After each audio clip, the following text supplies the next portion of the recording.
Hi everyone, welcome on my YouTube channel. Today a little video for drummers, I guess. A few months ago, before I went on tour, I received those 3 little boxes from Gretsch Drums. As some of you guys know, I work with Gretsch Drums for more than 10 years now. I'm very fortunate to play those amazing drums. And today I think it's finally the right time to open those boxes.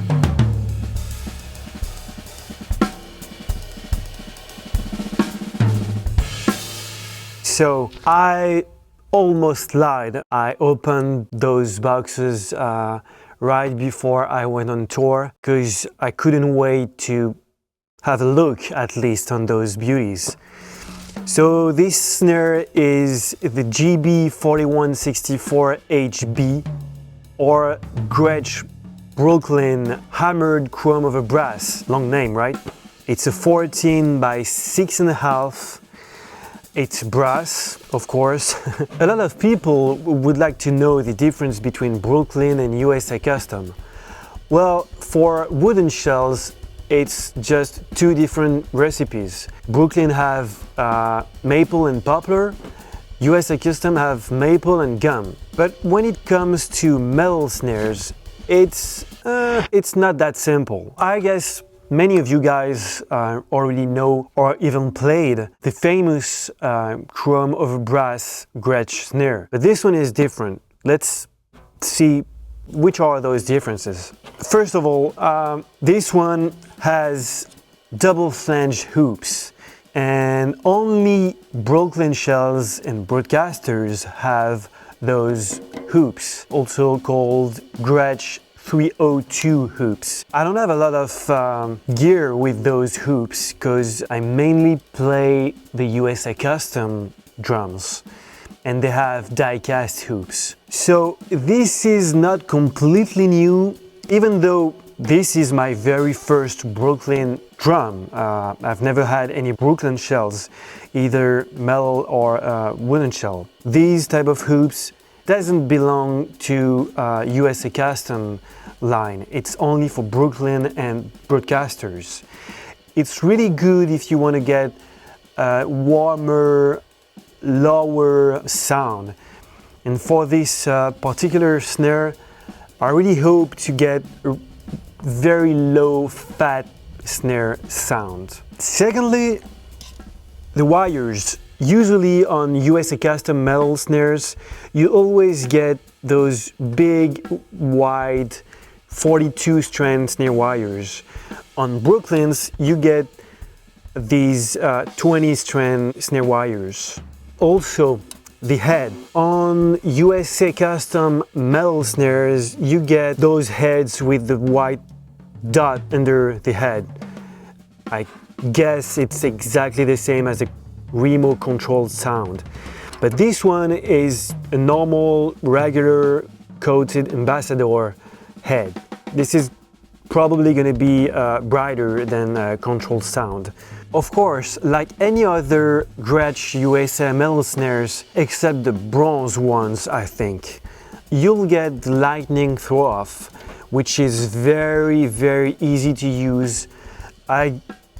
Every snares I own have this lightning throw-off, which is just perfect. And of course, this little hole here, so you can store your key, and you're not allowed to lose your key anymore. All right, so I think it's time to play this snare.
Alright, so I'm gonna be very honest with you guys. I've never been disappointed by a Gretsch snare. Again, this one is great. I'm very surprised how light this snare is and how loud it can be. Don't get me wrong, it is not a loud snare. First of all, it is not a solid shell, and brass snare are not extremely loud. I'm very used to play the phosphorus bronze snare drum, which is a beast, but it's also very, very heavy. So it's gonna be much easier for me to bring this one on a gig. The phosphorus bronze just stays at home. I think this snare is definitely worth it. It is not very expensive, and I think that if you're looking for a drier sound, this snare is definitely made for you. Also, if you're not a big fan of die-cast hoops, Brooklyn snare drums are definitely the one you're looking for. My favorite tunings for this snare are the very low tuning. I think it sounds beautiful, and I'm actually very surprised, but the high tuning sounds really great too.